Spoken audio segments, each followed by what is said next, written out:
Shanaka Wi-Fi හිච්චවයි වට කරගෙන එන පම්පෝරියක් ගහනවා. ඔයාට කියන්න බබා ඒ කාලේ අනගාരിക ධර්මපාලතුමා බෝඩ් එකක් ගහගෙන තියෙනවා ගම මස් නොකළු කියලා. ජාතික වීරයෝ. ඇත්තද? මෙතන කියව ඉන්නේ. අර රට යන වැඩේ බලන්න බාප්පලා යනවා කිව්ව අත නේද? අන්ත මේ යාසේ රට යන කතා කරනවා. තාත්තා දන්නවද සරදිය? සරදිය? කවුද සරදිය? අර හන්දිය ළඟදී බාබර් සාප්පුව දැම්මේ. ඈ? හරි ලස්සනයි. very good.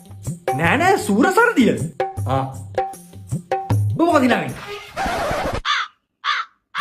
මට බෑ තාත්තේ අපි මුතුන් මිත්තු මේ වගේ දිවිහිමියෙන් සටන් කරලා ආරක්ෂා කරලා දීපු රටක් දාලා යන්න මං ඒ අදහස ඇතරියා. මම තීරණය කළා ඉස්සරහ කඩකැල සුද්ධ කරලා ආයි කඩේ පටන් ගන්න. උඹට යකෝ එක තීරණයක ඉන්න බෑනේ කවදාවත්. මම තීරණය කළා ඉවරයි. මම අර බඩුගෙන් ලොරි දෙක තුනකට කතා කරලා තියෙනවා. තාත්තා දන්නේ නැතිනේ පුරන් අප්පුව. අර පරංගි එක්ක මුල්ලේරියා සටනට ගියේ. ඈ? නෑ නෑ අර එළවලු ලොරිය පදින මාමා. මම මිනිහට කිව්ව හෙටින් තම මගේ කඩේට එළවලු දාන්න කියලා.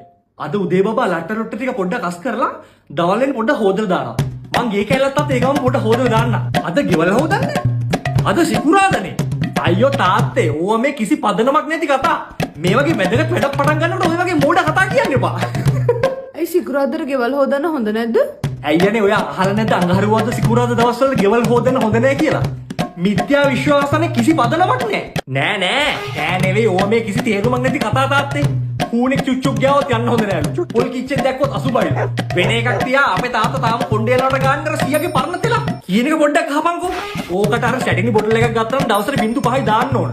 0.6ක් තියෙනවා මාස් තුන පාවිච්චි කරන්න පුළුවන්. මම ඇඟවත හොදන් එන්න. රට යවන්න කතාව. ඒ උනට තියෙන හින හනමිටි අදහස්. කවුරු ඔළුවට දාපුද මන් දන්නේ. අනේ මන් දකෝ තාම විශ්වාස කරන්නේ. ඇත්තටම තාත්තේ පොල් කිච්චු දැක්කම අසුබයිද? මොන බොරුද ළමයා? කවුද ඔය විශ්වාස කරන්නේ? ඉතින් එහෙනම් සිකුරාදට ගෙවල් හොදන්න හොඳ නැහැ කිව්වේ? මගේ මේ ෆෝන් එකට වෝටර් බෝඩ් එකේ මැසේජ් එකක් ආවා. අද උදේ 8 ඉඳන් ෂෙඩියුල් වෝටර් කට් එකක් තියෙනවා කියලා. වතුර කපනවලු. අරයට වතුර තියෙනවද? මේකේ වතුර නෑ. මේ ළඟපාත ලිඳන් නැද්ද? ඔබ දන්නවද ගොඩවණ්ඩා? මොකද ඇත්තේ? ගොංගාලේ ගොඩවණ්ඩ කියන්නේ. නෑ ගොඩවණ්ඩ කියන්නේ අල්ලපු ගෙදර මිනිහා. එහෙම ඉඳලා තියෙන පලෙන් කියලා නාගෙනවනේ. ඉතිහාසෙම දන්නවම අල්ලපු ගෙදර මිනිහාගේ නම දන්නේ.